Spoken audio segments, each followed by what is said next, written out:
The scent of pine and polished oak filled Diana's lungs, a familiar, oppressive perfume. In her hands, the dust cloth moved with a weary rhythm, wiping down the massive desk that belonged to Vincent, the pax beta and her chief tormentor. This room was a testament to him. All cold, sharp lines, trophies from hunts, and the lingering aggressive scent of his wolf, bergamot and storm.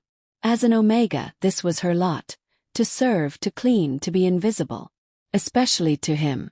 She could still hear his laughter from yesterday, sharp and mocking, as she tripped carrying a tray of drinks. Clumsy as always, little Omega. Some things are simply born to serve. The words had stung as they always did. It was only Brian, the head alpha, who had stepped in. His voice a low, calming rumble. Enough, Vincent. Diana, are you all right? His hand on her elbow had been gentle. His hazel eyes holding none of the mockery his brothers did. He was the only flicker of kindness in her shadowed life. A life dedicated to caring for her ailing mother in a small cabin on the edge of pack lands. This job in the pack house was all that kept them fed and sheltered. She was polishing a heavy, silver letter opener when it happened. Deep in her core. A pull so profound and seismic it felt like a hook had been set behind her sternum, yanking her soul toward something or someone. She gasped, the silver clattering onto the desk. Her hand flew to her chest. A bond. The mate bond. The moon goddess had chosen for her. Tears of pure, unadulterated joy sprang to her eyes. Mate. For her, Diana, the ridiculed Omega. This changed everything. Security for her mother. Place to belong. Love. Her heart hammered against her ribs, a frantic, hopeful drum. Was it Liam, the gentle warrior? Or perhaps Thomas, the quiet scholar? Drunk on sudden hope, she forgot her place, her station. Ran. She flung open the door to Vincent's room and dashed into the hall, following the invisible golden thread that pulled her forward. It led her around a corner, toward the main entrance. And then she saw him, Vincent. He stood at the end of the hall, having just entered the house. He froze, his head snapping up, his nostrils flaring. His usual expression of arrogant boredom vanished, replaced by shock, then a dawning, horrified recognition. His dark eyes, the color of bitter chocolate, widened, then narrowed into slits. The golden thread in Diana's heart pulled taut, connecting her heart directly to his. It sang a song of destiny, of completion. But for her, it sang a funeral dirge. Her hope didn't just fade. It shattered, evaporating into a fine mist of despair. Well, anyone but him. Anyone but the male who found his greatest amusement in her humiliation. Her knees felt weak. Vincent took a step forward. His movements stiff, predatory. The intoxicating scent of jasmine and fresh rain. Her scent, wrapped around him, and for a single terrifying second, she saw something flicker in his eyes. Not hatred but raw, primal want. It was gone in an instant, replaced by a storm of fury. You, he breathed, the word of venomous accusation. This is some kind of mistake. A sick joke. He advanced on her, and she shrunk back, the bond screaming in protest at her fear of its own mate. The goddess does not make mistakes, Vincent, she whispered, her voice trembling. She did today, he snarled, closing the distance between them. He loomed over her, his power pressing down on her Omega wolf, making her want to bare her throat in submission. But he didn't touch her. He just stared, his chest heaving, a war playing out on his face. He wanted to reject her, to sever the bond before it could truly form. She could see the intention in his clenched jaw. But he didn't. He couldn't. His own wolf, enthralled by her scent, by the divine right of the bond, was fighting him. His hand twitched as if to reach for her, then balled into a fist at his side. The conflict in him was a tangible force. This changes nothing, he ground out, but the words lacked their usual conviction. The grand front door flew open with a crash that splintered the tense silence. Brian stood there, framed by the afternoon light, his broad shoulders blocking the sun. He'd been out on patrol, his leather jacket smelling of cold air and forest. His presence, usually so calming, was now a torrent of raw, alpha power. His gaze, wild and desperate, swept the hall, bypassing his brother entirely. It landed on Diana, and the world stopped. A second hook, just as powerful, just as undeniable, slammed into her soul. A second golden thread, brilliant and strong, spun itself from her heart directly to his. The pull was different than with Vincent. Where Vincent's bond was a sharp, demanding yank, Brian's was a warm, irresistible draw. Homecoming. Brian's eyes, wide with shock and a dawning ferocious joy, locked with hers. The bond settled over him, and a low, possessive growl rumbled in his chest. The scent of jasmine and rain, his mate's scent, mingled with the aggressive bergamot of his brother, and the truth slammed into him. He looked from Diana's terrified, beautiful face to his brother's furious one. The same golden thread of fate was tied to both of them. It was impossible, unheard of, and yet it was. Vincent turned his fury on his brother. "Get out," he snarled, stepping slightly in front of Diana, a possessive move his wolf demanded. Brian's answer was a deeper, more threatening growl, his eyes flashing molten gold. "You do not command me. And you do not command her." Diana stood frozen between them, the two most powerful males in the pack, two rival brothers who had always been at odds. Now they were bound by something far deeper and more dangerous than sibling rivalry. The two threads in her soul pulsed, one with a stormy, reluctant passion, the other with a fierce, protective love. They didn't harmonize. They clashed, pulling her in two directions, each claiming her as their own. Vincent, who despised her. Brian, who cherished her. A devastating, impossible love triangle forged by the moon goddess herself. And at its center was a simple Omega, who had just become the most important and most perilous creature in the entire pack.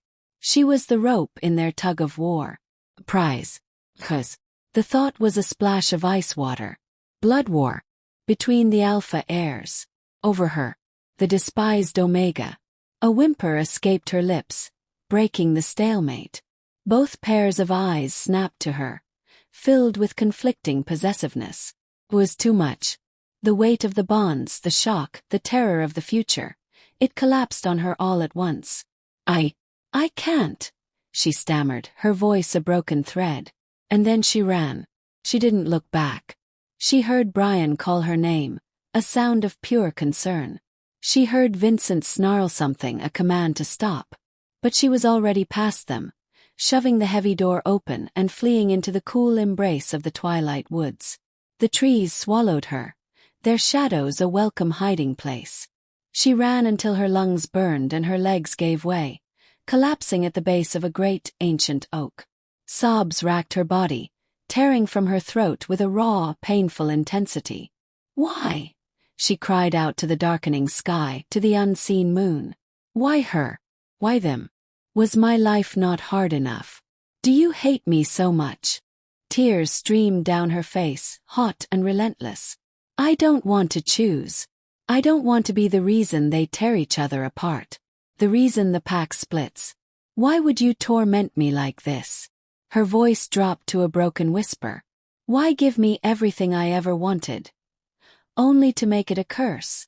The woods offered no answer, only the rustle of leaves and the distant howl of a lone wolf that echoed the loneliness in her soul. Exhausted, empty, and utterly lost, she finally pushed herself up. She had to go home. Her mother would be waiting.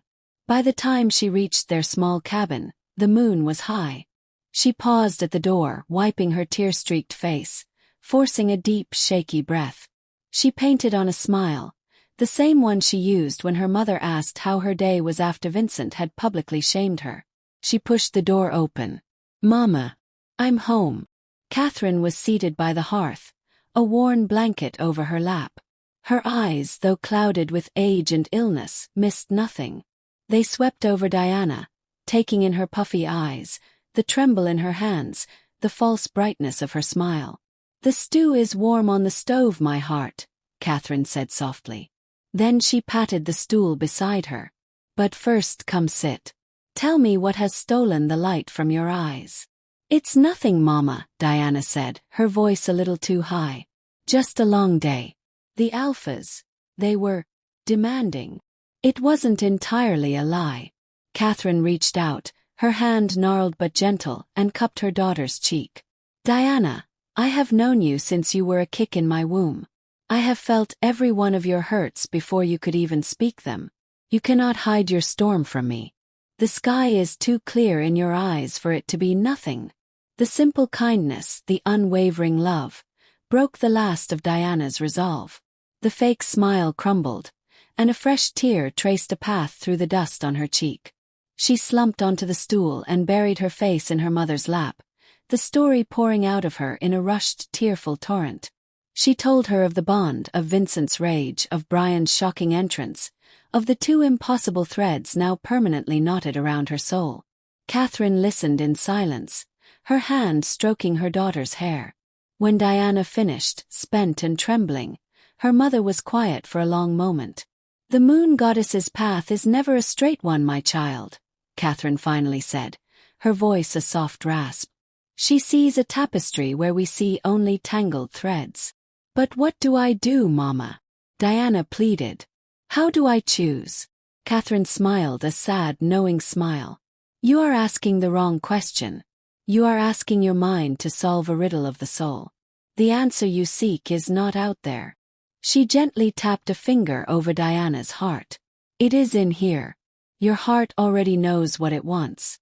Has always known. All you must do is be brave enough to quiet the fear and listen. For the heart, she whispered. It never, ever lies. Diana looked up at her mother, the words settling deep within her. The fear was still there, a cold knot in her stomach, but beneath it, a tiny spark of clarity began to glow. She kissed her mother's hand. Thank you, Mama. She went to bed, her mother's words echoing in the quiet room. Your heart knows. As she drifted into an exhausted sleep, the spark ignited into a dream. She was in a bed of soft furs and moonlight. A warm, solid body was pressed against her back, strong arms wrapped around her, holding her safe. She knew it was Brian. His scent of oak moss and sunshine surrounded her. His breath warm on her neck, a low, contented rumble in his chest that vibrated through her very bones. Then another touch. From the front. A hand, calloused and possessive, cupped her face, tilting it up. Vincent. His stormy gaze held hers, no longer filled with hatred, but with a raw, burning intensity that stole her breath. The scent of bergamot and night air was just as intoxicating, a thrilling danger to Brian's comforting safety. He leaned in, and his kiss was not gentle. It was a claiming, a conquest, and it set her blood on fire. They were both there. Together. Their touches didn't clash. They harmonized. Brian's protective embrace, Vincent's fierce passion. One did not cancel out the other. They were two halves of a whole, and she was the center that held them, complete and worshipped between them. A perfect, impossible balance. Diana awoke with a gasp just before dawn, the phantom sensations of the dream still tingling on her skin. The cabin was silent, her mother asleep. Her heart was hammering, not with fear, but with a terrifying, exhilarating revelation. She had asked the goddess why. The dream was the answer. It wasn't about choosing one. It was about embracing both. Diana curled up in bed. Her mother had left for the farm to tend the crops for coming winter. She cannot face the Rivaldo dilemma now, not after the conundrum the moon goddess has put her through. But she had to do something. Suddenly, she stepped out of bed to the wardrobe, where a roll of thread and stacked needles lay, beside a pile of folded fabrics. Despite her swelling trauma, she managed a calming smile. She might just sew away her sorrows. An hour into the chore, she heard a knock on the door, so faint she could have imagined it. Her mother would not be home for the next 3 hours, and their home was not a hub for frequent guests. Whoever is at the door must be there strictly on business, or... Her heart skipped, as she felt nausea rise to her throat. Diana's needle slipped, pricking her finger.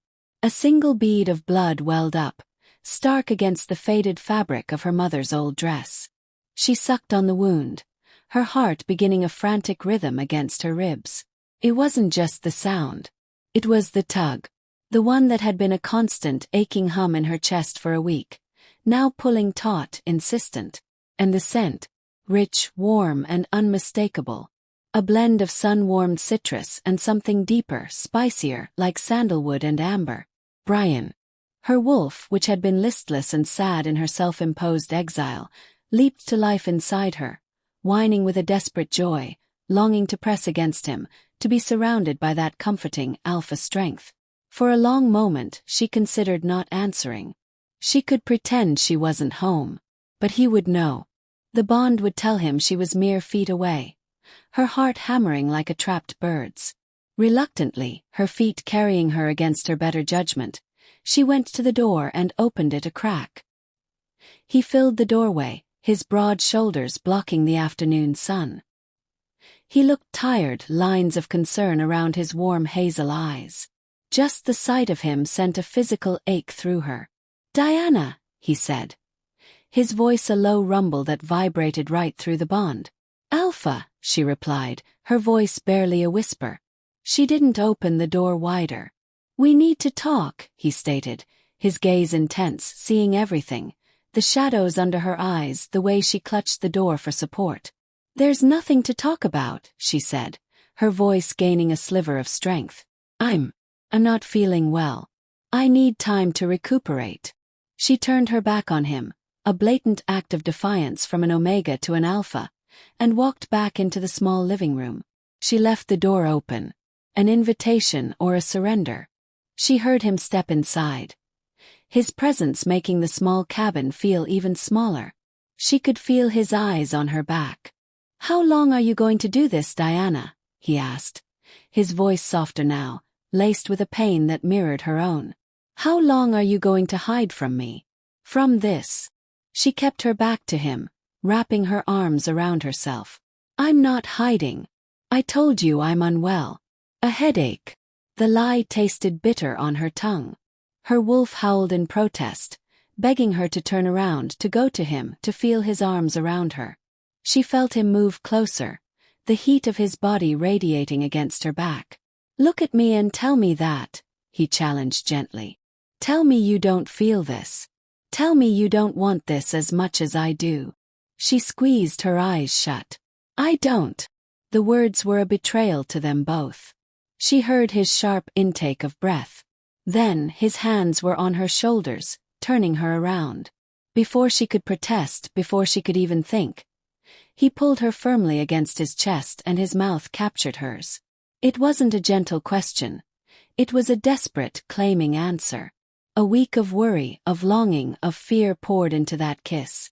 Diana gasped against his lips, and her hands came up to push against his solid chest. "Whoa, this is a mistake. This will cause a war." But her body betrayed her.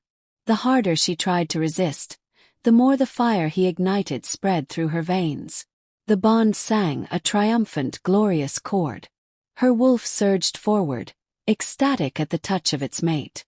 Her struggles weakened, her pushing hands uncurled, flattening against his pectorals, feeling the powerful beat of his heart. A low moan escaped her. Her resolve shattered. Her arms slid up, wrapping around his neck, pulling him down closer, deepening the kiss with a hunger that shocked her. She kissed him back with everything she had, all the fear transforming into raw, blinding need. They were lost in it, in the scent of citrus and amber, in the rightness of the bond finally being acknowledged. They didn't hear the door creak open. They didn't hear the footsteps. The only warning was a guttural, enraged snarl that ripped through the cabin's intimate silence. Then, a pair of powerful hands seized Brian by the shoulders and yanked him backward, throwing him across the room with brutal force.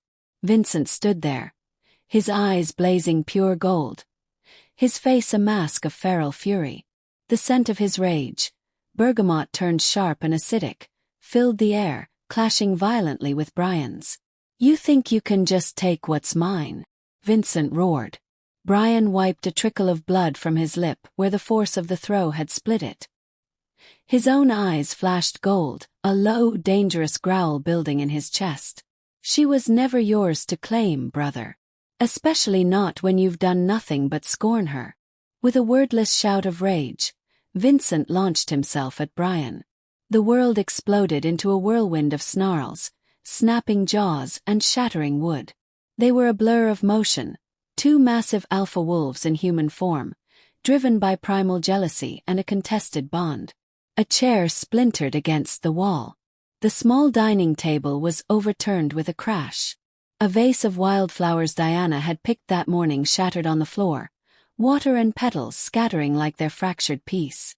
Diana could only stand frozen, her hand pressed to her kissed bruised lips, watching the two brothers, her mates, tear each other and her home apart. "Stop fighting, you two." They were too busy at each other's throats to listen to her. The snarls were deafening. The crash of splintering would a brutal counterpoint to the frantic beating of her own heart. Diana watched, paralyzed, as the two most powerful men she knew destroyed each other, and her home over her. Something in her snapped. This couldn't happen. Not here. Not because of her. With a cry that was ripped from the depths of her soul, she lunged forward into the fray. "Stop. Please stop." Her small hands pushed against Vincent's heaving back as he reared back to swing at Brian again. He was too lost in his rage, his momentum too great. His elbow, meant for Brian, connected with the side of her head with a sickening hollow thud. The world exploded into white, then into silent, blinding pain. She was weightless for a moment, then her head connected with the solid, whitewashed wall. The sound was a terrible crack. A spiderweb of crimson bloomed stark against the white plaster where her head had struck. Then nothing. Only a deep, welcoming silence as she crumpled to the floor, unconscious, a pool of blood already darkening her hair. The sound, the distinct, wrong sound of a body hitting a wall, cut through their fury like a blade. The fight died instantly. Both brothers froze, their fists still clenched, chests heaving. Their eyes, wide and horrified, dropped to the small, still form on the floor between them. The scent of her blood, sweet jasmine now laced with the sharp metallic tang of copper, flooded the room, drowning out the scent of their anger. It was a scent that screamed of violation, of failure. "Diana!" The name was a simultaneous, gut-wrenched cry from both of them. They fell to their knees beside her, their rivalry forgotten, replaced by a terror so profound it was suffocating. Brian's hand hovered over her pale face, while Vincent reached for her. His own hands, the hands that had just been throwing punches, now trembling. The cabin door flew open. Catherine stood there, her face a mask of horror as she took in the shattered room, the two bloodied alphas, and her daughter lying broken on the floor. A scream, raw and agonized, tore from her throat. She stumbled forward, collapsing beside Diana, her tears falling onto her daughter's still face. "My baby. My girl. What have you done? What have you done to her?" Vincent, his face ashen, his rage evaporated into pure, sober panic, looked up at Catherine. "We need to get her to the hospital." "I'll carry her." "Don't you touch her," Catherine shrieked, slapping his hand away with a strength born of maternal fury. "Get out. Both of you, get out of my house. Look what you've done. You beasts." Vincent's jaw tightened, a flicker of his old defiance returning. "I am not leaving my mate." It was Brian who moved. He placed a firm hand on Vincent's arm, his voice low and urgent, though it shook with emotion. "Vincent, don't. Not now. Can't you see? We've done enough." He pulled, his alpha command laced with a brother's desperate plea. "We need to go. Now." Vincent looked from Brian's agonized face to Catherine's weeping one, then down to Diana's lifeless form. The fight drained out of him completely, leaving only a hollow, sickening guilt. He allowed Brian to pull him to his feet and lead him out of the shattered cabin. Catherine didn't wait. Her nurse's training took over through the haze of her tears. She gathered her supplies with frantic hands, clean cloths, water, herbs, bandages. She cleaned the wound on Diana's head with a tenderness that belied her shaking hands, dressed it, and stayed by her side through the long, terrifying night, whispering prayers to a moon goddess she now questioned. 3 days. 3 days of darkness, of floating in a silent, painless void. Diana's consciousness returned slowly, swimming up through layers of fog. The first thing she was aware of was a dull, throbbing ache in her temple. The second was the sterile, clean scent of antiseptic. Hospital. She blinked her eyes open, the light stinging. She tried to move her hand and found it trapped. Her gaze drifted down. Vincent was there. The air in the hospital room, once charged with tentative hope, now crackled with a different, more familiar tension. Brian's hurt had curdled into a cold, sharp anger. "You just can't help yourself, can you, Vincent?" Brian's voice was low, dangerous. The box of chocolates dangled forgotten from his fingers. "The moment my back is turned. She's vulnerable and you swoop in." Vincent stood his ground, though a flicker of guilt crossed his face before it hardened into defiance. "Swoop in. I was here. I stayed. Where were you, Brian? Buying flowers while she was lying here alone. I was giving her space. Something you've never been capable of. You've done nothing but cause her pain, and you think you're worthy to be her mate." Brian shot back, his knuckles white around the stem of the roses. "And you think your kindness makes you a saint? You think you deserve her just because you didn't mock her? You've always looked down on me, brother. Always thought you were better. Enough." The word was not a shout, but a raw scream that tore from Diana's throat. It was filled with 3 days of unconscious terror, a week of confusion, and a lifetime of being talked about instead of talked to. Both brothers flinched, their argument dying instantly as they turned to look at her. She had pushed herself up on her elbows, ignoring the throbbing in her skull. Her face pale but her eyes blazing with a fire they had never seen in their gentle Omega. "Just stop," she said, her voice trembling but clear. "You're both so selfish. All you do is argue over me like I'm a prize to be won. Have either of you stopped for 1 second to ask how I feel about all of this? About having my life, my heart torn in two? About being the reason you try to kill each other?" The silence that followed was heavy with shame. Vincent looked down at his boots. Brian's grip on the flowers loosened, and he set them quietly on the bedside table. "You're right," Brian said softly, his voice thick with regret. He looked at her, his hazel eyes pained. "Diana, I'm so sorry. I was only thinking of myself." Vincent let out a long breath, running a hand through his hair. "He's not the only one. I'm sorry, Diana. For everything. For then and for now." He took a step back, his shoulders slumping. "I'll give you to the room." "No," Brian said, the word firm but devoid of anger now. He looked at his brother, a profound sadness in his gaze. "I will. This bond. It's tearing us all apart. I'll find a way to break it. You two, live your lives." The words should have been a relief. They were what she had wanted days ago. But now they felt like a death sentence. The thought of severing that warm, golden thread to Brian felt like carving out a part of her own soul. "No," Diana said, her voice stronger now. Both brothers stared at her. "No one is leaving. And no one is breaking any bond." She looked from one stunned face to the other, her heart hammering against her ribs. "The moon goddess gave me to both of you. I don't know why and I don't care anymore. But I am not a thing to be passed around or sacrificed. So here is my choice. The only one I will make." She took a deep, shaky breath. "You either both share me, as the goddess intended, or neither of you will have me. I will reject you both and live my life alone before I let you tear this pack, and each other apart over me." The room was so quiet she could hear the hum of the fluorescent lights. Vincent was the first to break the silence, a stunned, almost incredulous look on his face. "Diana, are you serious? You would have us both?" She met his gaze, then Brian's, and nodded, a single tear tracing a path down her cheek. "I love you both. In different ways but completely. I would not mind pleasing you both. I want you both.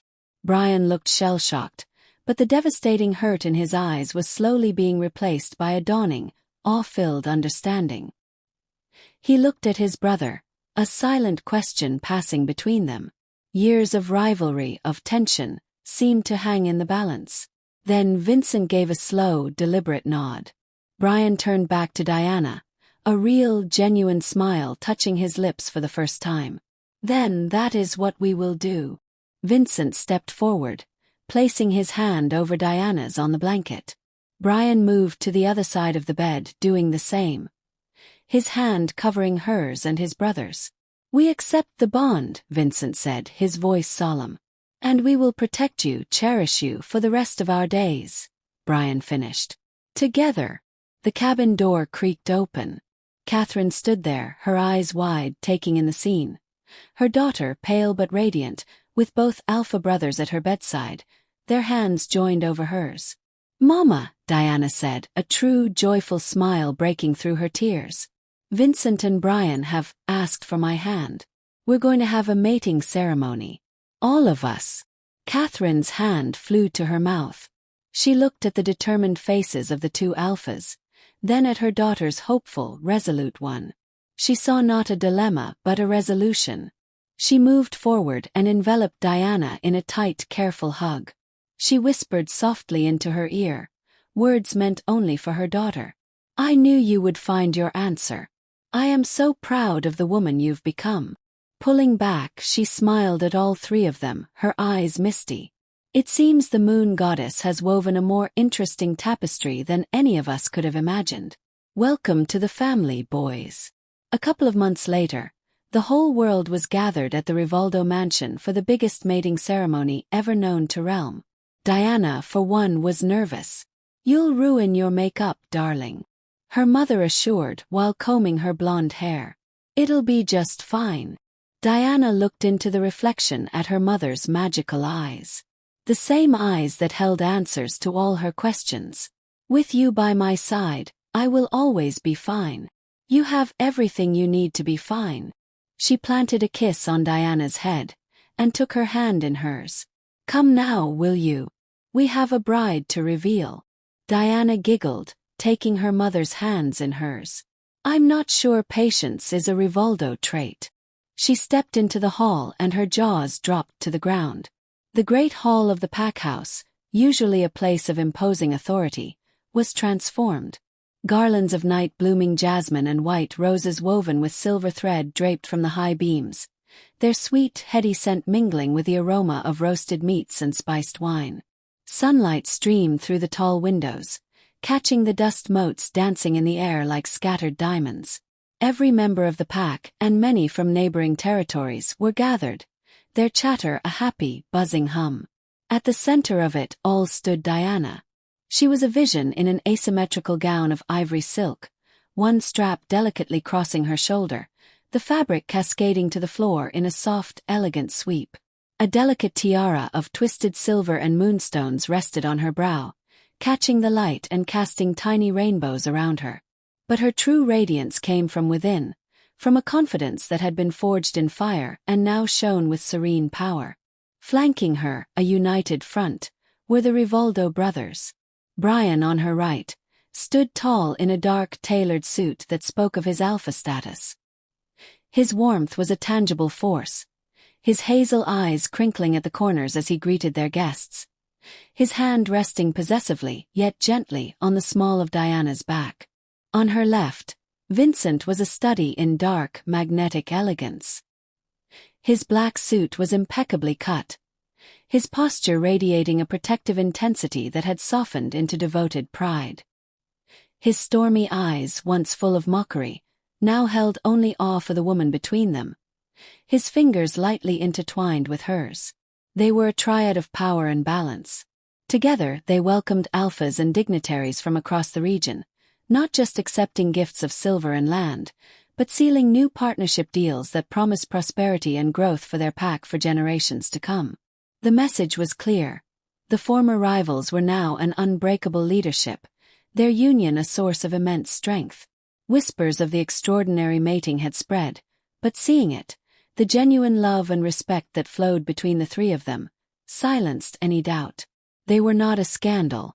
They were a legend. Years later, the happy chaos of twin boys echoed through the very same halls. The boys, a perfect mirror of their fathers, were a living testament to their unique bond. One had Brian's sunny disposition and warm hazel eyes, his laughter infectious and bright. The other possessed Vincent's dark, thoughtful gaze and a mischievous, daring spark, always trailing after his brother with a fearless grin. Diana would watch them from the porch, often flanked by her mates. Brian's arm would be around her shoulders, Vincent's around her waist. "He has your stubbornness," Brian would murmur fondly, nodding to the darker-haired boy trying to climb a tree far too tall for him. "And he has your inability to say no to trouble," Vincent would retort with a smirk, watching the hazel-eyed boy egging his brother on.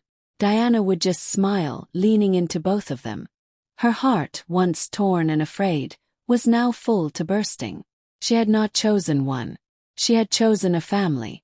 She had chosen a love that was twice as fierce, twice as protective, and twice as beautiful. They had faced ridicule, violence, and doubt, but they had forged their own path. Under the watchful moon, the Alpha brothers and their beloved Omega had found not just a compromise, but a perfect, unending harmony. And they lived truly, happily ever after. "Thank you, Moon Goddess." Diana lifted her face skyward, basking in the euphoria of the peace and harmony that kept her heart at bay.